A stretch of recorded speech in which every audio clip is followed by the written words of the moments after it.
Kaum muda, halo. Saudari-saudara, selamat Paskah, haleluya. Perkenalkan, nama saya Pater Yohanes Sujono MSc atau singkatnya Pater Jono.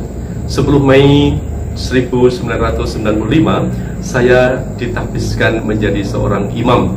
Berarti sekarang 25 tahun imamat. Pertanyaan dari umat, yaitu apa yang mendorong Anda untuk menjadi seorang imam? Waktu saya sebagai siswa SMP, saya sakit selama 3 bulan. Saya mempertanyakan dan mengkritisi arti hidup dan arti mati, arti sehat dan arti sakit. Apa tujuan hidup manusia? Sambil terus merenung dan bertanya-tanya, saya mulai membaca kitab suci, membaca bacaan rohani, dan juga saya berdoa, khususnya doa rosario, sering sekali. Saya menjadi rajin untuk berdoa, dan iman saya justru dipupuk di situ. Masa sakit adalah masa pemurnian hidup, saat untuk refleksi dan membangun iman. Kesimpulan, dekat dengan Tuhan itu damai, dekat dengan Tuhan itu tenang, sedangkan jauh dari Tuhan itu kacau, jauh dari Tuhan itu menderita. Saya mau mengenal Tuhan lebih, saya mau mengasihi Tuhan lebih, saya mau melayani Tuhan lebih.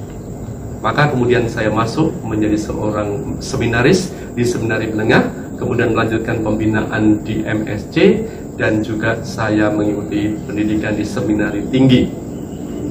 Juga saya berdevosi pada hati kudus Yesus sejak saya masih dalam keluarga dulu, dan jiwa saya adalah sebagai seorang petualang. Nah, pilihan saya menjadi apakah? Maka saya memilih menjadi seorang imam misionaris yang berdevosi pada hati kudus Yesus. MSc adalah jawaban untuk saya. MSc adalah kongregasi para misionaris hati kudus Yesus. Yang menggerakkan saya menjadi imam sampai saat ini adalah moto tahbisan saya sendiri, yaitu Tuhan telah mengurapi dan mengutus aku, dari Yesaya 61 ayat 1. Saya Romo Yusuf Suwaryoso SC, lahir di Bantul 19 Maret 1958. Masuk Serikat Yesus tanggal 7 Juli 1986 dan ditahbiskan menjadi imam dalam Serikat Yesus tanggal 30 Juli 1996. Pada awalnya saya tidak tertarik untuk menjadi imam karena saya merasa perlu untuk membantu orang tua dan adik-adik, maka saya mau bekerja dulu dan melanjutkan studi lebih lanjut. Pada pertengahan September 78, saya merantau ke Jakarta dan bekerja selama 1 tahun lebih sebagai buruh pabrik di PT Jabesmen Pulau Gadung, pabrik asbes. Dan kemudian saya diterima menjadi pegawai negeri di Departemen Perindustrian, terhitung sejak 1 Maret 1980. Di samping bekerja pagi hari, sore hari saya masih melanjutkan kuliah di Akademi Pimpinan Perusahaan Departemen Perindustrian atas biaya sendiri, dan selesai September 1984.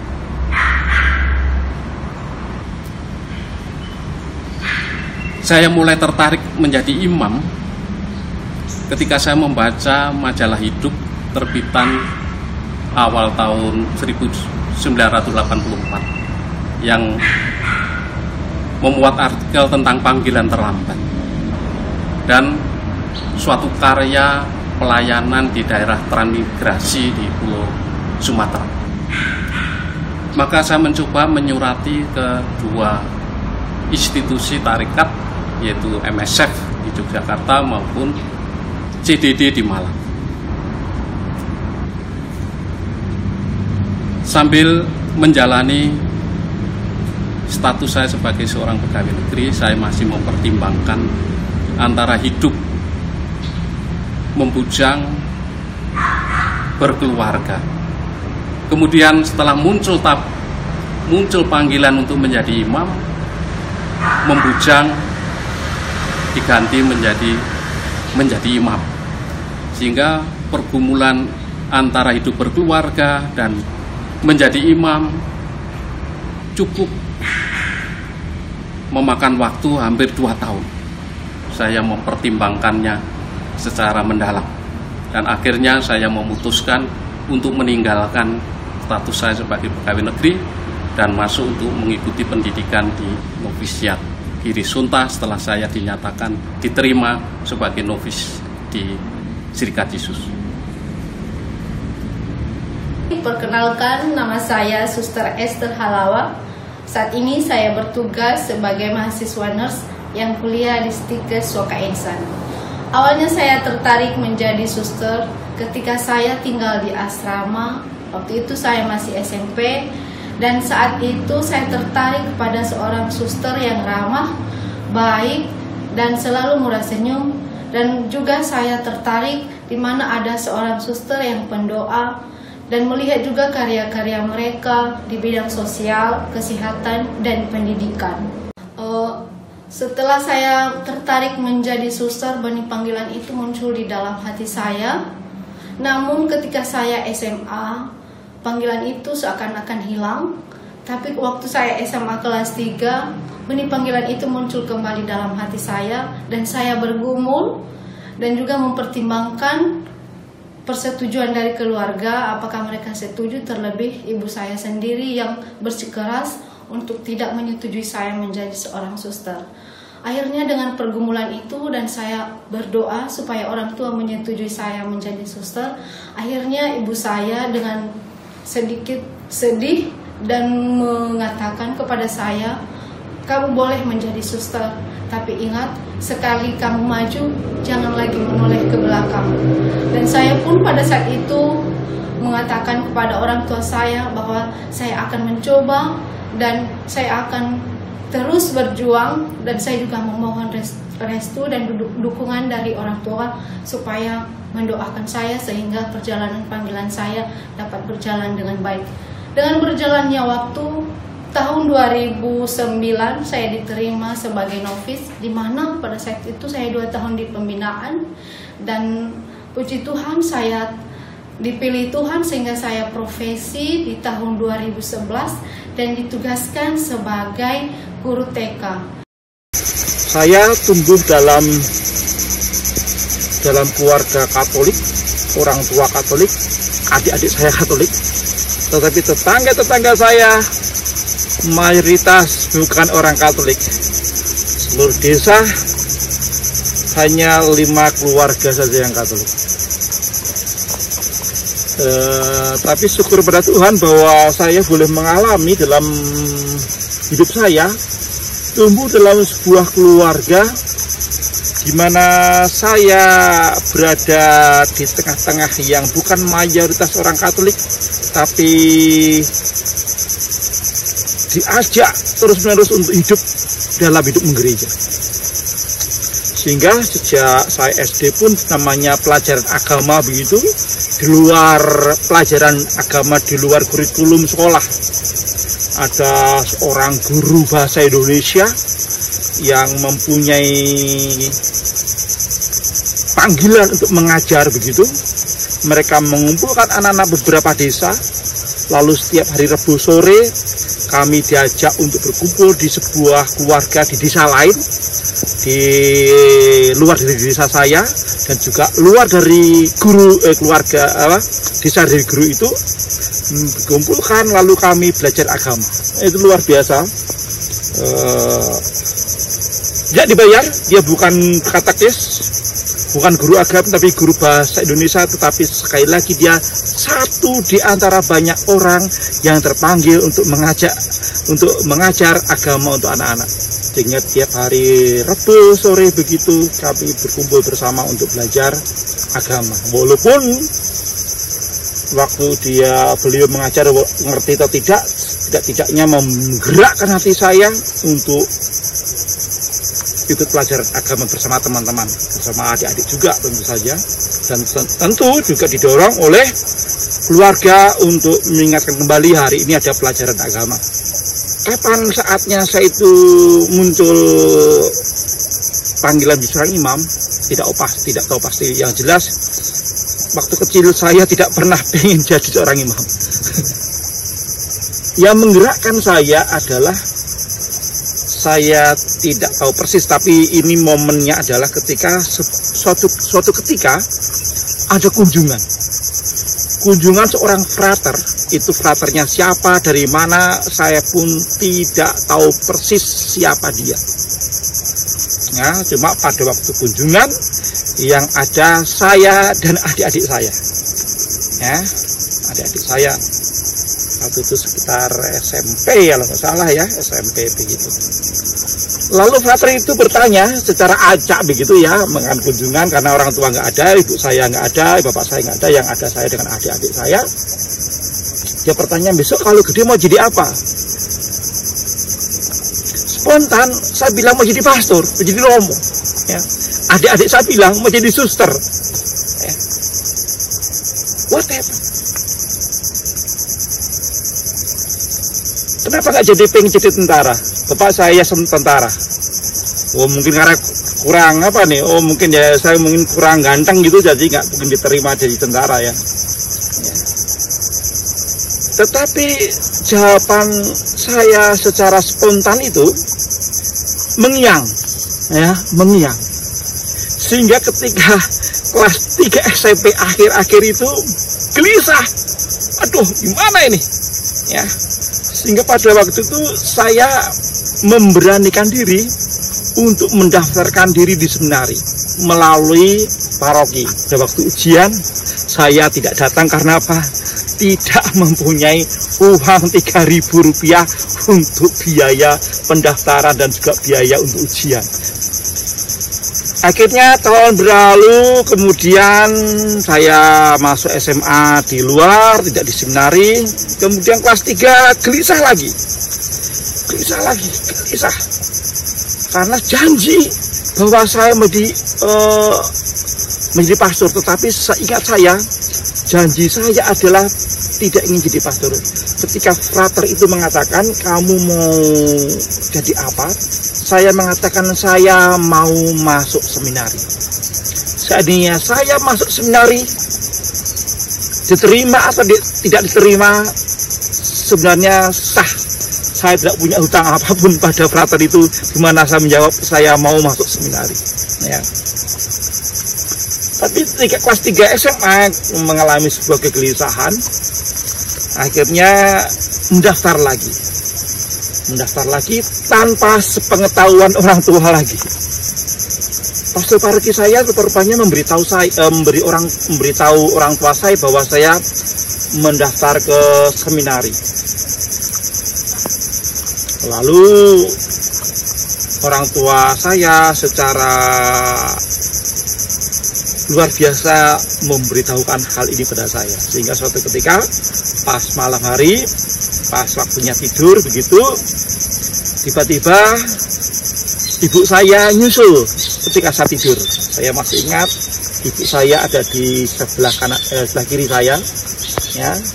Lalu tidak lama kemudian bapak saya nyusul sebelah kiri saya. Wah, tumben-tumben mereka ini nyusul saya tidur, tiba-tiba berbaring di samping kiri kanan saya ya. Lalu ibu saya ngomong begini, apa betul kamu daftar seminari? Kata romo paroki, kamu daftar seminari. Saya jawab iya. Terus bapak saya bilang begini, tanya begini, lalu apa yang menjadi kendala bagimu? Bapak saya mempertanyakan apa yang menjadi kendala bagi saya ketika saya masuk seminari. Waktu itu saya sok jagoan, sungguh-sungguh saya sok jagoan, merasa bahwa saya anak pertama dari 4 bersaudara. Saya punya adik 2 perempuan dan 1 laki-laki. Saya jawab begini pada bapak ibu dan saya, bapak dan ibu saya yang mengatakan demikian. Yang menjadi kendala saya adalah saya anak pertama, saya nak marep, saya nak sulung. Saya punya tanggung jawab untuk adik-adik saya. Ini sok jagoan ya. Sekolah aja nilainya merah-merah semua. Gitu sok jagoan mau peduli dengan masa depan adik-adiknya ya kan, kurang ajar ya. Tapi setidaknya mulut saya waktu itu terucap begitu ya. Lalu bapak saya ngomong begini yang membuat saya menangis dan menetes air mata waktu itu. Bapak saya ngomong begini, apa kamu kira kalau nggak ada kamu adik-adik kamu terlantar? Waktu itu saya sungguh-sungguh terpukul. Apa kamu pikir, apa kamu kira kalau tidak ada kamu adik-adik kamu terlantar?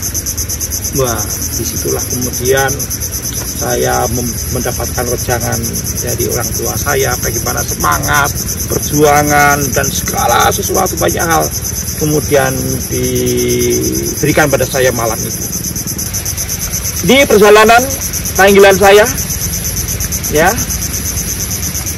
bagaimana apa yang membuat saya itu dipanggil, saya tidak tahu persis, tetapi tidak-tidaknya ada sebuah janji, dan janji untuk masuk seminari, dan kemudian digabung lagi. Sebenarnya tidak ada banyak hal yang bisa saya harapkan untuk ke depan.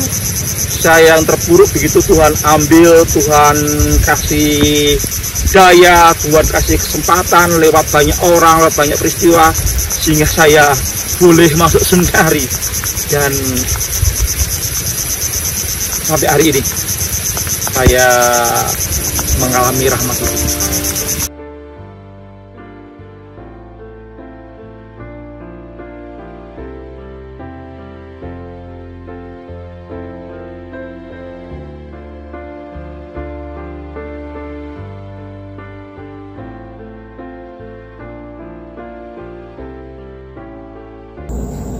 Pertanyaan berikutnya dari umat, apakah Anda bahagia menjadi seorang imam? Ya, saya sangat bahagia. Lengkapnya identitas saya adalah sebagai seorang imam, misionaris, dan biarawan. Nah, sebagai imam, saya merasa lebih bahagia karena saya melayani umat dan membahagiakan umatnya. Saya sebagai seorang biarawan, saya berbahagia karena saya mempunyai komunitas yang mengatur hidup dan kerja saya.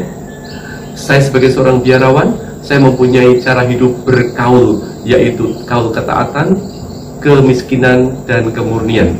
Dan saya sebagai seorang misionaris, saya berbahagia lebih luas rasanya dunia ini, lebih banyak saudara, dan juga saya lebih banyak bertemu dengan banyak pengalaman-pengalaman baru.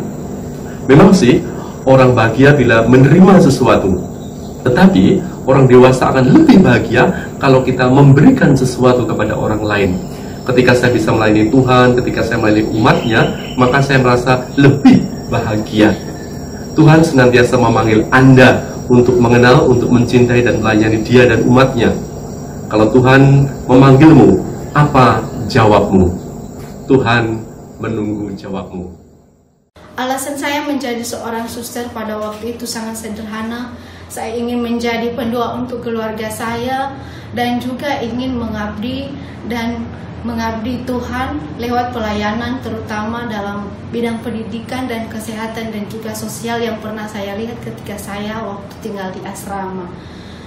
Waktu itu saya profesi di tahun 2011, profesi pertama kebetulan saya ditugaskan sebagai guru TK, dan di situ saya mulai mengalami kebahagiaan menjadi seorang suster ketika saya mengajar di TK. Walaupun saya sebenarnya mengajar di TK itu suatu perjuangan bagi saya karena nggak ada bekal, tapi para susterku, pemimpin saya mengatakan bahwa kamu bisa, maka saya pun berjuang, dan akhirnya anak-anak yang saya ajarkan menjadi bisa belajar dengan baik, yang tidak bisa membaca, dan saya mengajarkan mereka bahasa Inggris, semua nama-nama tubuh, dan mereka semua bisa, dan itu adalah sesuatu kebahagiaan bagi saya. Itu saya mengajar di TK selama 2 tahun, dan sekarang mereka sudah besar, ada yang sudah SMP kelas 2, dan mereka sering bersharing dengan saya bahwa terima kasih suster karena pernah mengajarkan kami waktu TK. Lalu kebahagiaan yang kedua yaitu ketika saya hidup bersama dengan para suster saya, dimana ketika saya mengalami masalah, karena menjadi suster juga bukan hal yang mudah, bukan mulus-mulus saja, Tapi karena keterbukaan saya kepada para suster saya ketika saya mengalami kesulitan, terutama saat ini profesi saya sebagai seorang mahasiswa, ketika saya mengalami kesulitan, saya bersharing dengan mereka. Di situ saya mengalami rasa kekeluargaan yang sangat kuat, sehingga saya tidak merasa sendiri. Dan juga yang ketiga itu, saya selalu mengandalkan Tuhan lewat relasi saya dengan Tuhan dalam doa-doa saya, dan saya percaya bahwa Tuhan akan menyertai dan yakin, saya sangat yakin dalam diri saya bahwa saya terpanggil menjadi seorang suster, dan itu tidak akan menggoyahkan iman saya, karena lewat pengalaman-pengalaman dan pergumulan hidup saya meyakinkan saya bahwa Tuhan memang memilih saya menjadi seorang suster yang memilih kongregasi SCMM Belas Kasih. Terima kasih.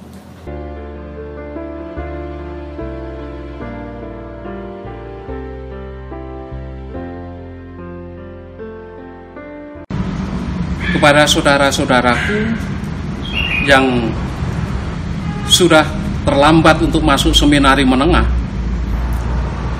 mungkin juga sudah kuliah atau sudah bekerja, silakan bergabung dengan kami dalam Keuskupan Banjarmasin untuk menjadi calon imam Keuskupan Banjarmasin. Jangan khawatir, jangan cemas, jangan takut karena usia sudah terlambat. Asal belum lebih dari 30 tahun, silahkan bergabung bersama kami. Kalau saya ditanya mengapa saya dulu pilih Projo Banjarmasin, saya hanya ingin jadi imam, dan imam yang saya kenal adalah Imam Projo.